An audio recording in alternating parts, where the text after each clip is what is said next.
Shalom. Renungan Harian GKI Kebonjati hadir bersama saya, Eliwati. Saya berharap Bapak, Ibu, Saudara sekalian tetap sehat, bersukacita, dan tetap berpengharapan hanya kepada Tuhan saja.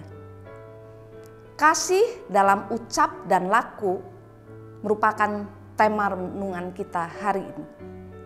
Bacaan diambil dari Kisah Para Rasul pasal 3 ayat 1 sampai ayat 10. Pada suatu hari menjelang waktu sembahyang, yaitu jam 3 sore, naiklah Petrus dan Yohanes ke bait Allah.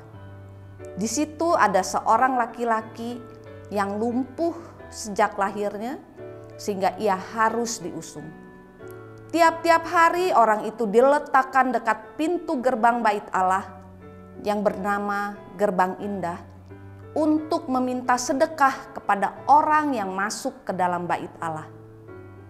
Ketika orang itu melihat bahwa Petrus dan Yohanes hendak masuk ke bait Allah, ia meminta sedekah. Mereka menatap dia dan Petrus berkata, "Pandanglah kami." Lalu orang itu menatap mereka dengan harapan akan mendapat sesuatu dari mereka. Namun Petrus berkata, "Emas dan perak tidak ada padaku, tetapi apa yang kupunyai kuberikan kepadamu. Dalam nama Yesus Kristus, orang Nazaret itu, bangkit dan berjalanlah." Lalu ia memegang tangan kanan orang itu dan membantu dia berdiri. Seketika itu juga kuatlah kaki dan pergelangan kaki orang itu. Ia melompat berdiri dan mulai berjalan. Lalu ia masuk bersama mereka ke dalam bait Allah sambil berjalan dan melompat-lompat serta memuji Allah. Semua orang melihat dia berjalan sambil memuji Allah dan mereka mengenali dia sebagai orang yang biasanya duduk meminta-minta sedekah di gerbang indah bait Allah.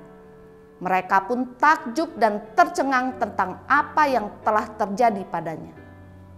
Demikianlah pembacaan firman pada hari ini. Dalam keseharian hidup kita, ada pandangan bahwa orang-orang yang terlihat saleh, rajin datang beribadah, pastilah orang yang penuh dengan belas kasih. Pada bacaan kita hari ini juga terlihat bahwa ada keyakinan seperti itu. Sehingga mereka yang lumpuh atau yang berkekurangan akan datang untuk memohon sedekah dan kepedulian dari orang yang dianggap saleh dan yang rajin datang ke bait Allah.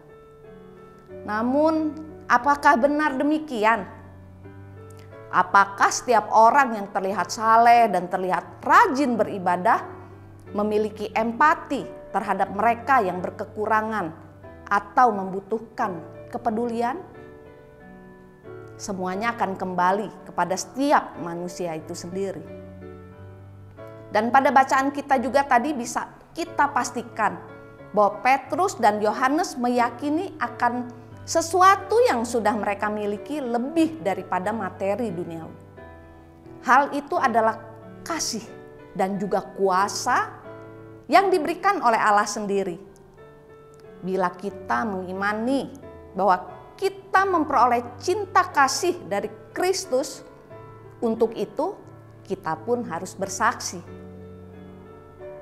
Cinta kasih itu tidak cukup hanya diucapkan, tapi harus juga dinyatakan dalam sikap dan perbuatan. Dan yang semua dilakukan untuk kemuliaan nama Allah. Petrus memegang tangan orang lumpuh itu dan membantunya berdiri. Hal yang dilakukan Petrus itu sebagai contoh bahwa menjadi saksi Kristus haruslah menyeluruh. Apa yang diyakini kemudian diucapkan dan selanjutnya dilakukan. Dan akhirnya hanya Allah saja yang dimuliakan. Mari kita beriman dan bersaksi secara menyeluruh, mulai dari diri sendiri kepada orang terdekat, orang-orang sekitar kita, ataupun kepada orang yang mendatangi kita.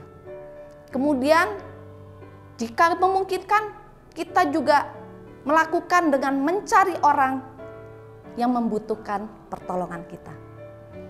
Mari kita nyatakan kasih Allah dengan perkataan dan perbuatan.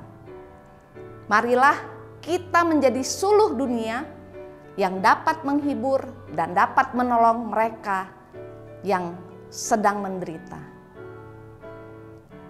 Jadilah suluh dunia, jadilah suluh dunia. Mungkin ada yang terhibur karena sinarnya. Jadilah suluh dunia.